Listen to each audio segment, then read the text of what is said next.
Thank you very much.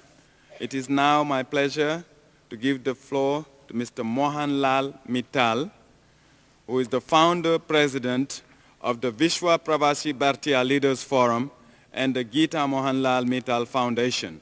He's also the chairman of the Council of Mentors of the Global Youth Leadership Summit. Let's welcome Mr. Mohanlal Mittal, please.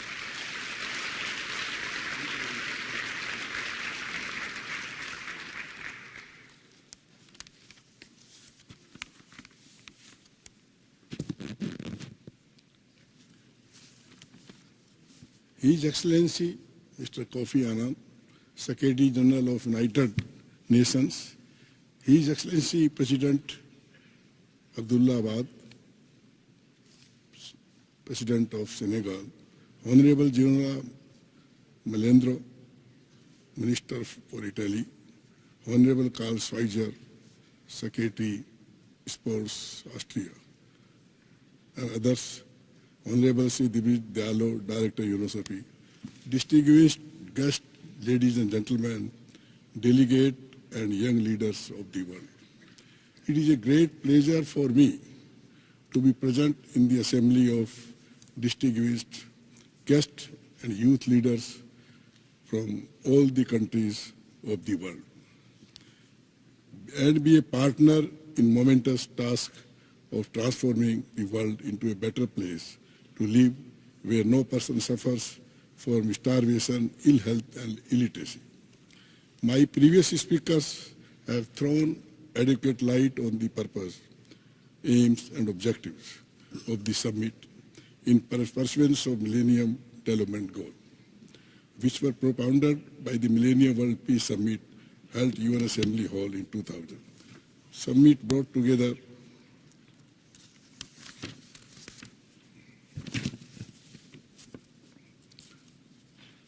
delegates from all around the world, and it was great success. My impression of the summit was so deep that I decided to establish a forum in order to turn the noble goals of the summit into reality.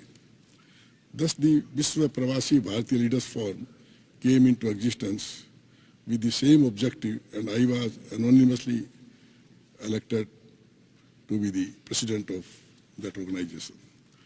My focus was on the unity of the world as one family initiated in Vedas as Vasudeva Kutumbakam, means world is one family. Since then, I have traveled to 40 countries, 60 cities, along with other social, spiritual, business leaders to propagate the Millennium Development Goal. During my visit, I will spread the message of poverty alleviation, universal education, and the fundamental unity of the human family.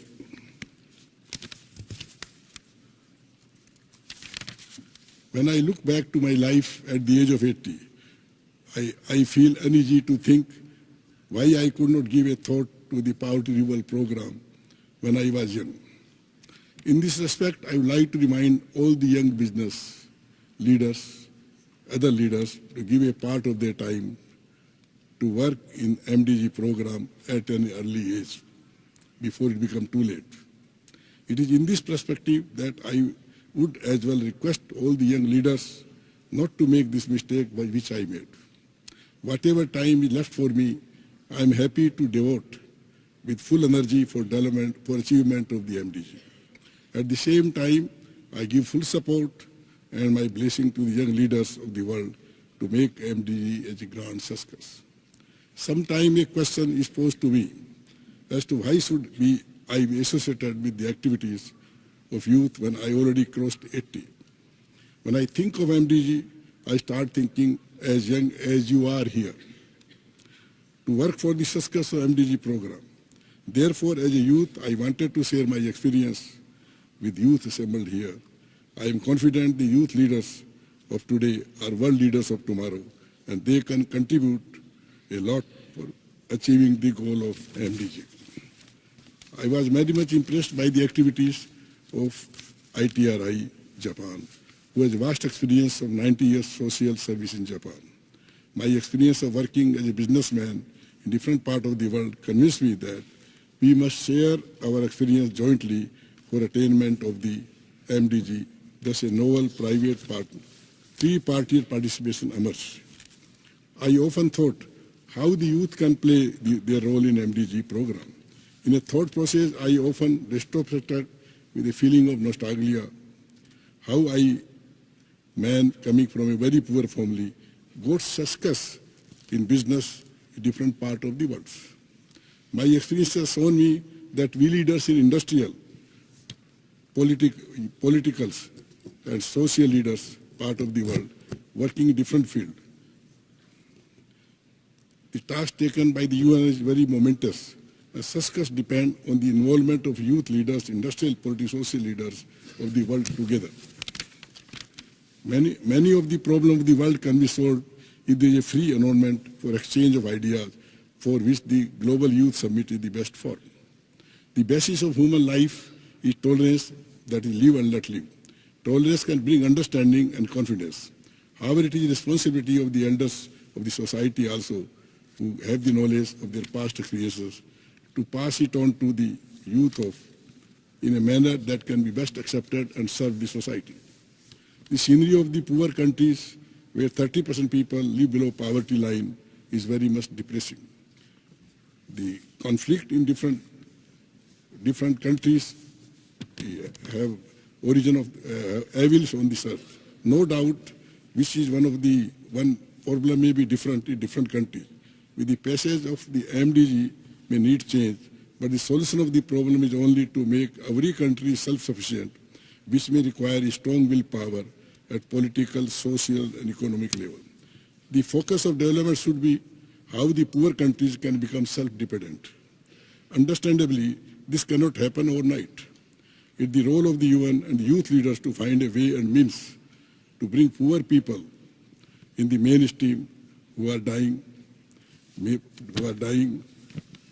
means of hunger, disease, and nutrition.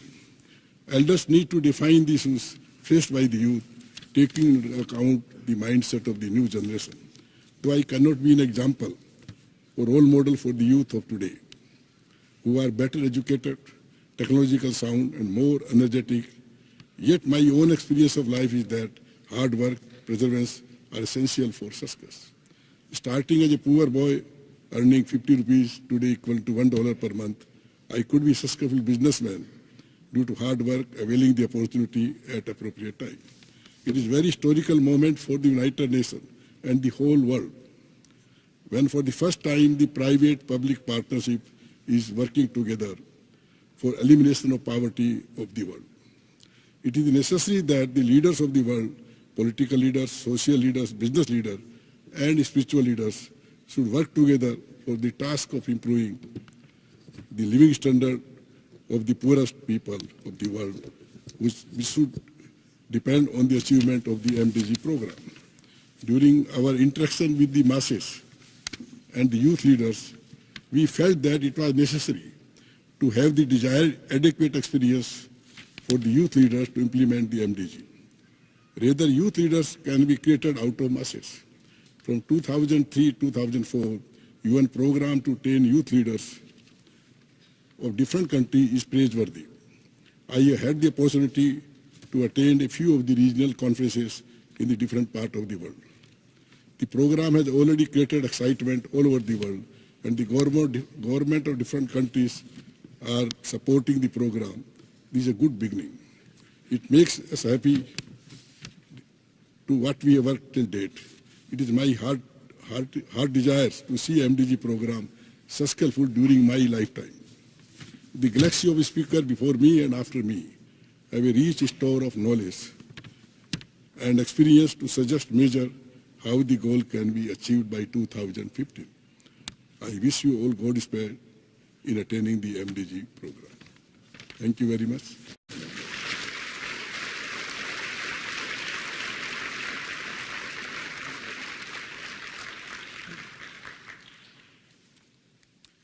Thank you very much.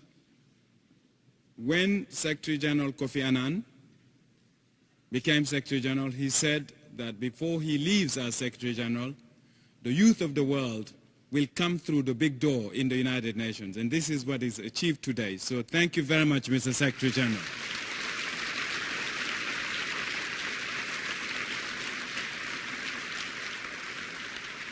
With that, we would like to express our thank you and excuse the Secretary General and the acting President of the General Assembly. So let us say thank you to them as they are escorted by the protocol, please.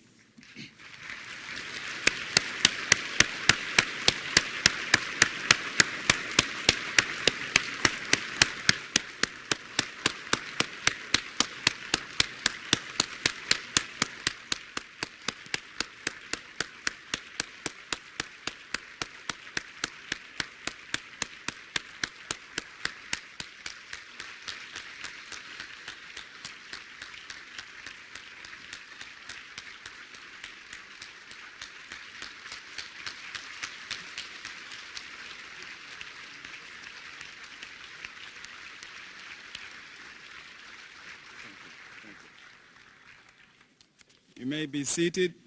The program continues. It is now my pleasure to give the floor to Mr. Matsumoto, President of Inatrip Ryokai International. You have the floor, sir.